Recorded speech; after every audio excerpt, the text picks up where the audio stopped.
ተመልካቾቼ እንዴት ናችሁ? እኔ ደህና ነኝ፣ እግዚአብሔር ይመስገን። ዛሬ ደግሞ ቆንጆ ሾርባ በስጋና በአታክልት የምንሰራ ይሆናል። በመጀመሪያ አሁን ስጋዬን ዘይት ጠብ አድርጌ ጠብስና ስጋችንን እስከምንጠብስ ድረስ አታክልታችንን እንከታትፋለን ማለት ነው። ብረት ድስቴን አግያለሁ፣ ትንሽ ዘይት አደርጋለሁ።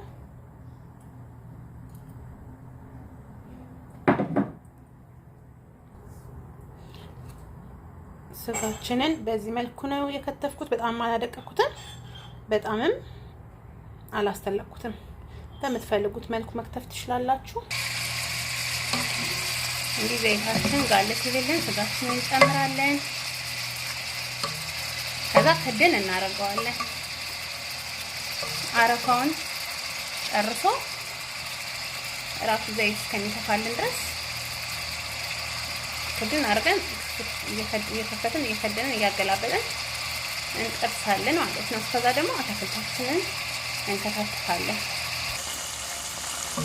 እሺ ተመልካቾቼ፣ በዚህ መልኩ ውሃውን ይኸው ላይ ድረስ እንደዚህ አረፋው ንጥት ብሎ አሁን ጨርሶ እንደዚህ ዘይት ያመጣልን።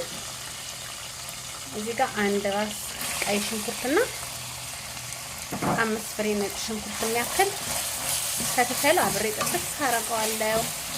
ስጋዬ ግማሽ ኪሎ ይሆናል።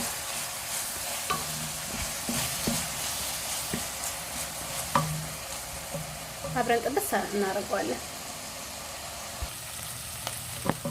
እሺ ተመልካቾቼ፣ ሽንኩርቴንና ነጭ ሽንኩርቱን ከስጋው ጋር እንደዚህ በዚህ መልኩ በደንብ ጥብስ አድርጌዋለሁ። እዚህ ጋር ቀደም ልጠን ያዘጋጀነውን ድንችና ካሮት፣ የፈረንጅ ቃሪያ በዚህ መልኩ ክትፍ አድርጌዋለሁ። በጣም ድቅቅ ሳላደርግ በጣም በምትፈልጉት ሳይዝ መክተፍ ትችላላችሁ። እኔ ለልጆችም አንድ ላይ ስለሆነ የሰራሁት በዚህ መልኩ ነው የከተፍኩትኝ። አሁን ይሄንን ደግሞ ጨምሬ ያደባልቃለሁ። እንደዚህ በዚህ መልኩ ጨምረን ትንሽ ደግሞ ጥብስ እናደርገዋለን። ምንም ሳንጨምር ትንሽ 1-3 ደቂቃ ጥብስ እናደርገዋለን። ሲበቃል 1-3 ደቂቃ እንደዚህ ጥብስ አድርጌዋለሁ።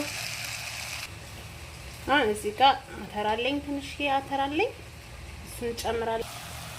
እንደዚህ አተራችንን ጨምረን ካደባለቅን በኋላ የቲማቲም ሳልሳችንን የቲማቲም ሳልሳችንን ጨምራለን፣ እናደባለቃለን። እንደዚህ የቲማቲም ሳልሳችንን ጨምረን ካደባለቅን በኋላ ቅመማችንን እና ጨዋችንን ጨምረን ውሃችንን የሞቀው እንጨምራለን ማለት ነው። እዚህ ጋር 1 ሻይ ማንኪያ እርዳለኝ፣ 1 ሻይ ማንኪያ የነጭ ሽንኩርት ፓውደር እና 1 ሻይ ማንኪያ ጥቁር ቅመም እና 1 ሻይ ማንኪያ ወይም እንደ መጠናችን ነው፣ እንደ ምግባችን ብዛት ነው ጨዋለኝ ማለት ነው። እንደዚህ ቅመማችንን ከጨመርን በኋላ በደንብ እናደባልቀውና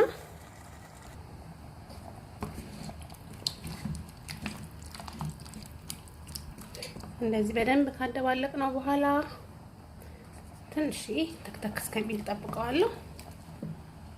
ትንሽ ውሃ አድርጌያለሁኝ። የሳልሳይን ላይ ውሃ ጠብ አድርጌ ለቅለቅ አድርጌ ጨምሬያለሁኝ። ትንሽ በሰል ተክተክ ሲልልኝ እንከልሳለሁ። እሺ ተመልካቾቼ፣ በዚህ መልኩ እንዲበስል ካለልኝ በኋላ አሁን የሞቋችንን እንጨምራለን።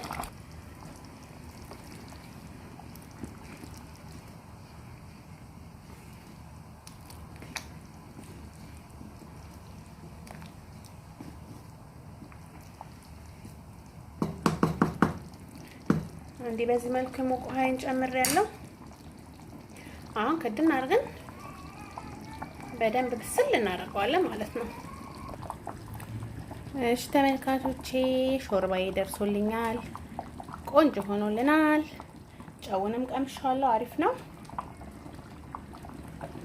ትንሽ ቅቤ አረጋለሁኝ። ለሽታ ትንሽ አስነካሁኝ ቅቤ።